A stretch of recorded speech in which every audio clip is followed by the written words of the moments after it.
Jordan Neely, the young man who was choked to death on a New York City subway, was laid to rest on Friday in a Harlem church. But before we get into the video, it's a good time to hit the like button, the like bell. And now that you've done so, and if you have not subscribed as yet, it's a good time also to subscribe to the channel. So now that we've gotten all that out of the way, let's get right back into the video. Hundreds of people gathered at Mount Nebo's Baptist Church in Harlem on Friday for the funeral of Jordan Neely. He died as a result of a lethal chokehold by another subway rider, Daniel Penny. Jordan Neely was homeless at the time of his death. He performed in the subway as a Michael Jackson impersonator. And the irony of his death is that his mother passed away when he was a child from choking. His death sparking protests, igniting a debate about vigilantism, mental illness, and public safety. All of those issues, again, front and center at his funeral today. And News 4's Andrew Siff was there. He is live with us from Harlem, giving us a look. Andrew. Right, Adam. It was really a funeral in two parts. There were those who knew Jordan Neely celebrating his all-too-brief life, but then the central eulogy focusing on the emotionally charged and politically divisive circumstances of his death. Those paying respects to Jordan Neely's family ranged from New Yorkers who'd appreciated his Michael Jackson impression. This man did not deserve that. He was talented. He was gifted. To elected officials, reflecting how deeply this tragedy has resonated. He was loved, he was cared for, he was seen by his community. That was Ocasio-Cortez stating that he was loved by everyone in the city. There was an outpouring of love on Friday at the funeral by city representatives. Inside Mount Nebo Baptist Church, Neely's great aunt on the routine Jordan honed since age 7. He performed in front of thousands of people in the streets of New York City and on the subways where he was well known and loved. That was News 4 reporter reporting. The Neely family has raised over $2 million so far in donations, and some say a fraction of that money could have went towards Neely when he was alive to help him get on his feet in the road to recovery with his schizophrenia mental disorder. I guess hindsight is 2020. Now here's News 4 continuing with their reporting. But after a musical tribute, tone in the church changed. But we should not ignore how he died. The Reverend Sharpton in an impassioned eulogy, focusing on the chokehold that took Neely's life on an F train 18 days ago. Jordan was not annoying someone on the train. Jordan was screaming for help. Sharpton addressing those who've defended Daniel Penny, the Marine veteran who placed Neely in the chokehold, as a hero protecting frightened passengers. A good Samaritan helped those in trouble. They don't choke them out. Sharpton also turning attention to City Hall and a mental health policy drawing fresh scrutiny. He's an example of how you're choking the homeless, how you're choking the mentally ill, how you're choking all over this city. And we come to say this choking gotta stop. From everyone I've spoken to coming out of the service are resolved to make sure that the tragic loss of Jordan Neely's life spurs the city to action. Daniel Penny deserves to stay in court. He deserves to have attorneys, but they raised almost $2 million. And I still wonder how much Jordan could have raised for the food that he needed and the water that he needed. A lot of people are saying that the money that was raised, that $2 million, sometimes in tragedy, you have an outpouring of funds. When people are alive, they need it. They don't need it when they're gone, when they're deceased, when they're dead. Daniel Penny is charged with manslaughter in the second degree. His attorneys say he never intended to harm Jordan Neely. Penny is due back in court after entering a plea of not guilty. He's due back in court in July. We're live in Harlem. Andrew Siff, News 4 New York. So that was News 4 New York on the scene, giving an accounting for what they saw at the funeral. A full church in Harlem Friday, celebrating the life and mourning the death of Jordan Neely. Jordan was screaming for help. Neely was the 30-year-old Michael Jackson impersonator who was choked to death on the subway by Marine veteran Daniel Penny earlier this month. Neely struggled with mental illness for much of his life. He was homeless and begging for food when he died. Witnesses said he had been acting erratically and making threats. Video of Neely's death elicited citywide protests for nearly 2 weeks until Penny was arrested for second-degree manslaughter. Some are questioning why police released him from custody in the first place. When they choked Jordan, they put their arms around all of us. All of us have the right to live. Neely's funeral was held in the same church as his mother's funeral after she was choked to death when Jordan was a child. How ironic and coincidental can that be? That this young man's mother was choked to death when he was a child, and a stranger took his life in the same manner, choked him out on a New York City subway. Jordan's casket was carried out Friday as Michael Jackson's music echoed in the street. He was loved, he was cared for, he was seen by this community. And after, Say his name! Jordan Neely! Protesters gathered once again. It's getting justice for Jordan, but also there's other people right now who are living life like Jordan. Imploring that Neely's death not be in vain. Allie Bauman, CBS 2 News. And that was CBS 2 News reporting on the ground, getting the footage of the funeral, bringing it to us. Penny's attorneys say they expect him to be fully absolved as the case moves forward. Well, we will see in the near future and the coming future how this case develops as well as the ending.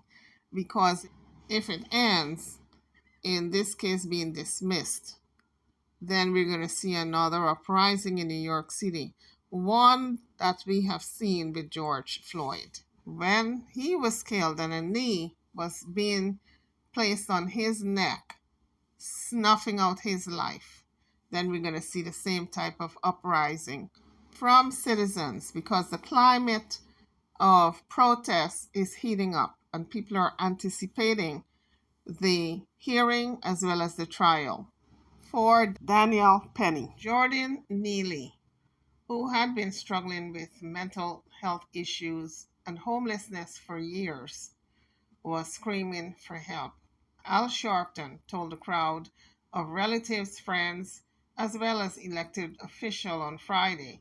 They gathered at the Harlem Mount Nebo Baptist Church to mourn the 30-year-old man whose death set off a debate about vigilantism, homelessness, as well as public safety.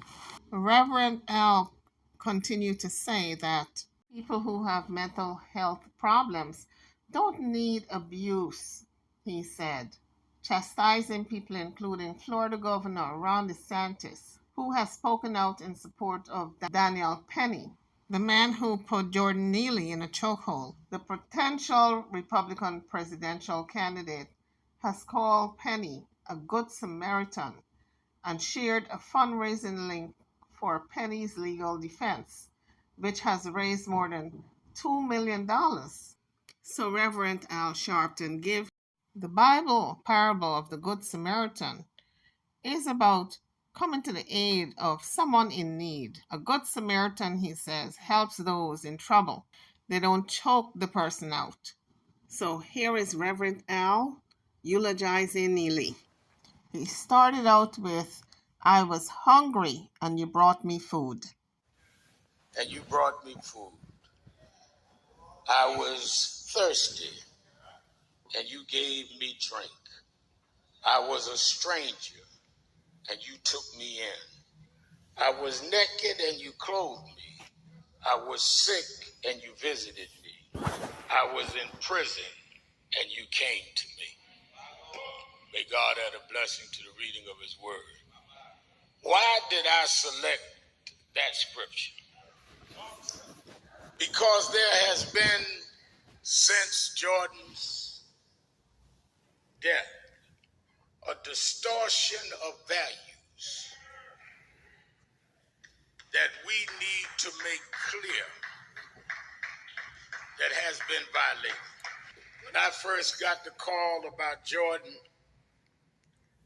and later talked with Johnny Green, who is pastor here, and Johnny Green told me of how Jordan's mother was killed. And her funeral was right here. And Jordan sat right there and watched his mother funeralized, who'd been chopped up. And he'd never been the same. Jordan was not annoying someone on the train. Jordan was screaming for help. We keep criminalizing people with mental illness. People keep criminalizing people that need help. They don't need abuse, they need help. That is why I chose this scripture. Jesus said, I was hungry and you fed me.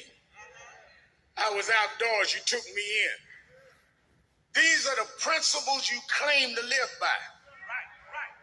I heard Reverend Green, and I have to, as a minister, deal with this.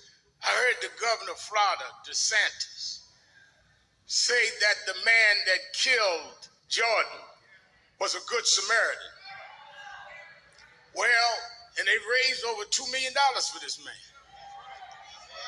Well, I know, Governor DeSantis, that you putting Black history and LGBTQ and Latino out of the school.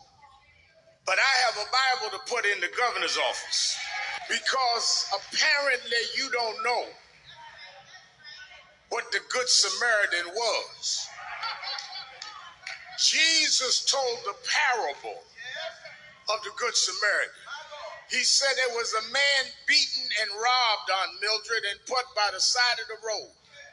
One man walked by that was of his same race and ignored him, and he kept walking. Another came that was holy, sanctified, full of piety, but he kept walking. Then came a man from another race who was a Samaritan, and Jesus said he stopped to help the man. And Jesus called him a good Samaritan. A good Samaritan helped those in trouble. They don't choke them out. What happened to Jordan was a crime. And this family shouldn't have to stand by themselves. These lawyers, Lennon Edwards and Dante, shouldn't have to stand by themselves. Because when they choked Jordan, they put their arms around all of us. All of us have the right to live. I was traveling and I watched the news, and I was telling Bishop Daughtry, who I grew up mentored by him. I was Jesse Jackson's youth director and his youth director since I was 12. And I was telling him that I remember in the late 80s, they killed a young Black man in Howard Beach named Michael Griffin. And they ignored us. So we called it their outrage, and I jumped on the tracks, and we jumped and blocked the trains. And they gave me 45 days in jail. I hope y'all that jumped on the tracks, they don't give you all the time I got. But what bothered me as one that has done that and will do it some more if I have to, is that they said they were looking for the other folk that jumped on the track, Senator Claire. What about looking for who let this guy go from the precinct? I want to know why they let him go after he killed an unarmed man that hadn't threatened anybody. Nobody hurt nobody jumping on the tracks. There was no violence in the protest. The violence is when you choked Jordan to death. You chasing the wrong people. You looking for the wrong people. Let me get this right. A boy is on the train screaming for help. May disturb you, may annoy you. A guy comes up from behind. Now, Lennon Edwards is smarter than me. Maybe he can explain it to me. How does somebody come up from behind and claim claimed self-defense. He wasn't even in front. Behind, there was no weapons. There was no language. Nobody was threatened. And you grab him and put him in a chokehold. Two people hold him down. And you go to the precinct and they let you go. If Jordan was impersonating Elvis Presley, if Jordan had been a different race and they had him impersonating Elvis, and a black guy put Elvis impersonator in a chokehold, and two black guys held him down, they would not have let that black guy leave the precinct that night. Zachary and Mildred and the family are not asking for favors. They want justice. Do what you would do for anybody else, and until you do, we're going to stand with this family. They shouldn't have to stand up for themselves. Mildred told me on the phone, then I talked to the father, how Jordan impersonated Michael Jackson. Zachary told me he loved Michael. And many of you know I preached Michael's funeral. I committed Michael's body to his grave. He's come up to the House of Justice here in Harlem, worked National Action Network. That's why I was glad my dance partners here, AOC, me and her danced and went viral in the office. Give her a hand. She stood up for Jordan.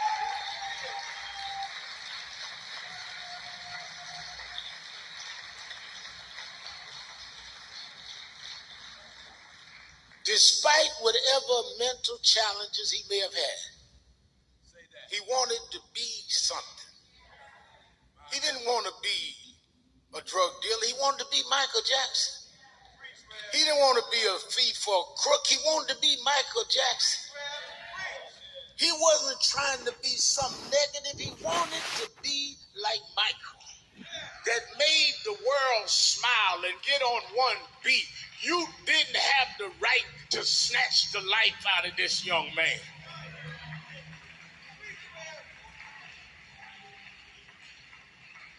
The sad part about it, the sick part about it, is that he'd been choked much of his life. The agencies that failed to keep him and give him mental health choked Jordan. Those that let him go, even though they had his record of needing help, they choked Jordan. The city agencies choked Jordan. He'd been choked most of his adult life. He's an example of how you're choking the homeless, how you're choking the mentally ill, how you're choking all over this city. And we come to say this choking gotta stop. There must be, Jamani Williams, sound policy on the homeless. Sound policy on the mentally ill. Sound policy on how we deal with them. All of us have family members with mental illness. And something I'll never forget Zachary told me about his son, is that he wasn't homeless, he was houseless. Because he had homes he could go to. He'd go to Aunt Mildred's and eat. He'd go and talk to his family. There's a difference between houseless and homeless. We come from good families. We come from people that love us. But sometimes things happen that drives us in the street. Don't look down on us. If you look down, only look down to lift us up. This jaded theology of the Good Samaritan. This jaded theology. How do you condemn folks coming to a country you invite them to?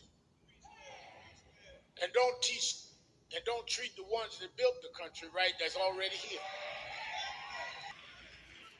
God challenged me the other day about Lieutenant Governor Delgado talked about immigration policy. I said, it was hard for me to be against refugees. We've got to figure it out.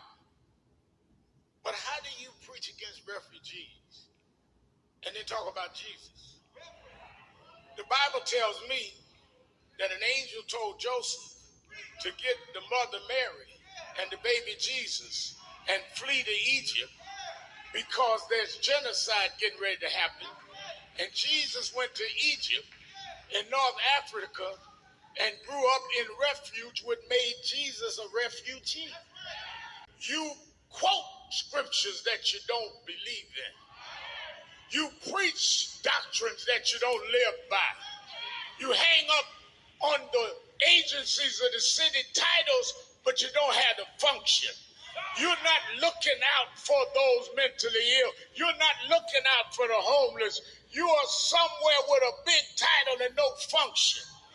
And in the name of Jordan, we're going to turn this city around to serve the homeless. Jordan, I didn't know you, Jordan. I know your aunt, and I've talked to your daddy. And one thing I promise is in your name, we're going to change how they deal with homelessness. In your name, we're going to change how they deal with the mentally ill. In your name, we're going to change services in this city. Jordan, you didn't die for nothing. What they meant for bad, we'll make good. We're going to have a new city and new city services. Maybe it is time for the people to get up and stand up and hold us accountable. The mayor says we need to summit. Yeah, well, you can't summit without the Neely family. You can't summit without the advocates that's been advocating all along. You can't summit without Attorney Edwards. We got, yes, to have a summit of new policies, but they got to be enforced. We also need, and I'll take my seat, we need to also know who, right after it happened, I jumped out and AOC jumped out and others and said, this is wrong, this man ought to be arrested. And they ought to bring before the grand jury the two guys that held him down. And just as me now, I'm not speaking for nobody but me. I want to know who decided at the precinct to let this guy go home. I want to know who called the order that it was all right for this man to choke this brother to death and go home and sleep in his bed. Who gave the order that it was all right to release him? We can't live in a city where you can choke me to death with no provocation, no weapon, no threat, and you go home and sleep in your bed while my family got to put me in a cemetery. There must be equal justice under the law. Ooh, Reverend Al was on fire. But people, I was afraid. I was kind of worried there for a second. I thought he was going to turn this into a political rally. The way he was going, I said, okay, he reeled it back in, and he got back to, it's a funeral and not a political rally. But I was worried there for a second. But all in all, it was a good speech, and I agree 100%. Who gave the order to let this guy go? Didn't even serve 1 day in jail. They let him go home because the community started to protest and putting the pressure on and calling and the offices, etc. They decided to arrest him a couple of days after. But he shouldn't have went home in the first place because he murdered somebody. And the two guys who held him down, I'm wondering why had he not been arrested, because there was cameras all over the subway. It's not like if they can't identify these people. So guys, there are many Jordan Neelys out there. A lot of people are homeless. Because remember, we're just coming through this pandemic and a lot of people lost their jobs. A lot of jobs did not reopen. And so we have more homelessness on the street. We have people who are in dire need of services and it's not being provided. As a matter of fact, a lot of people were getting aid through the government because of the pandemic. And since the pandemic is officially over, a lot of those aids have been cut in half. A lot of people's services have been cut. There's, from pillar to post, from one family's house to the next family and friends, trying to make ends meet, trying to survive, trying to keep a roof over their head. And unfortunately, a lot of people are falling victim to the system. They're now locked into the system until they can find work. And whatever work they do find is either part-time or it's not paying enough.